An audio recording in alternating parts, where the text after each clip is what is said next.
Doing? Good.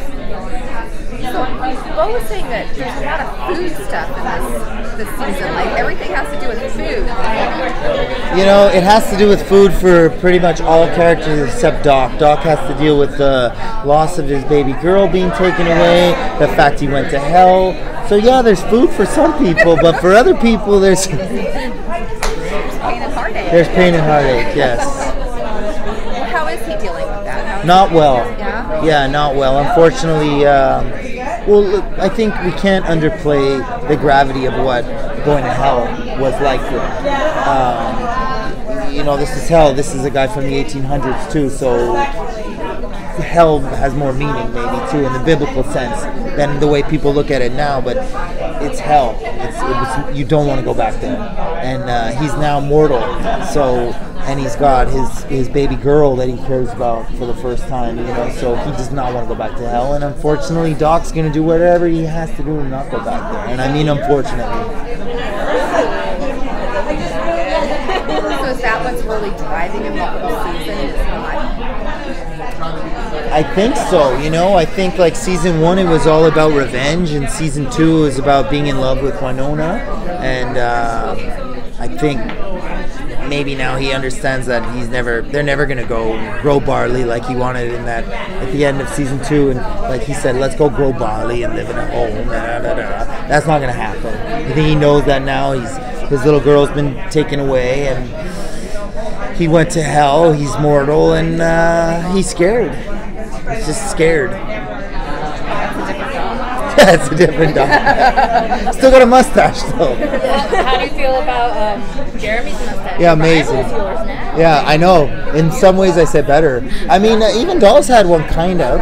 Episode 1.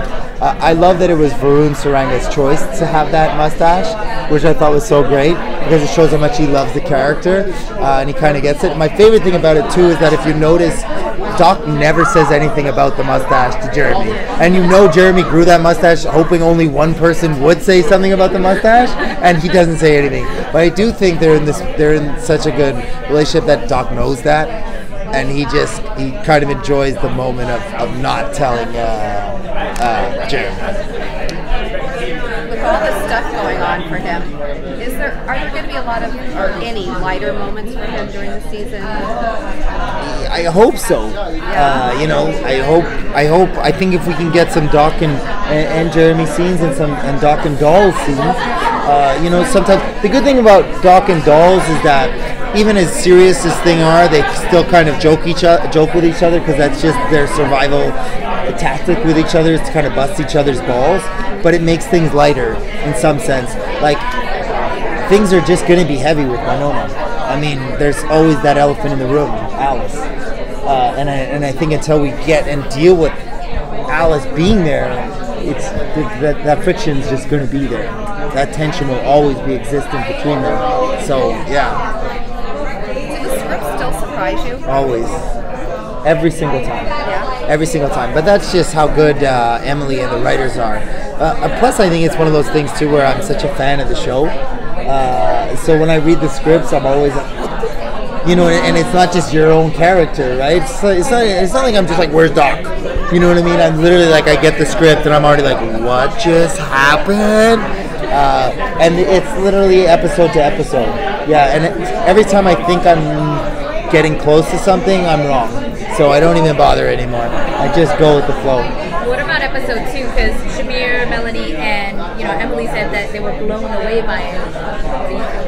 It would be the most talked about episode in the history of Wynonna Earp. That's a fact.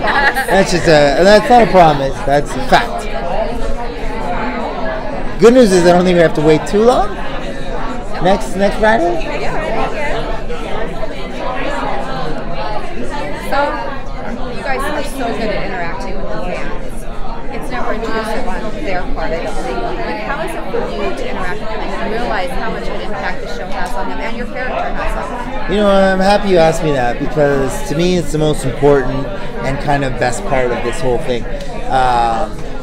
listen, it's kind of like at first we created the show, and then these fans, we gave these fans something, and they were a part of it, and it was great for them to be a part of the show.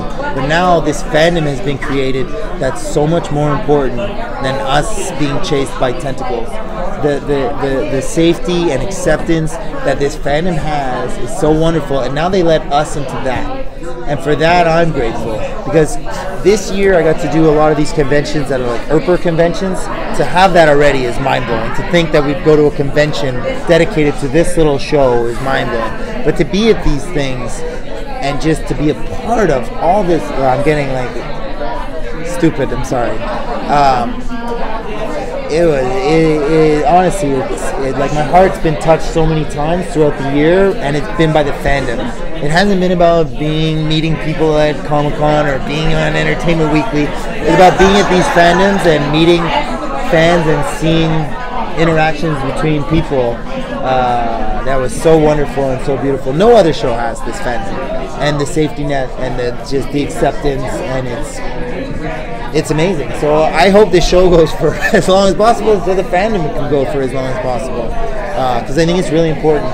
And it does feel like sometimes we're in a world of like where everything's really bad right now, you know what I mean? But when I go into a world of Earpers and I go into that world, it's not. It's really a beautiful world, you know? Thank you so much. Yeah.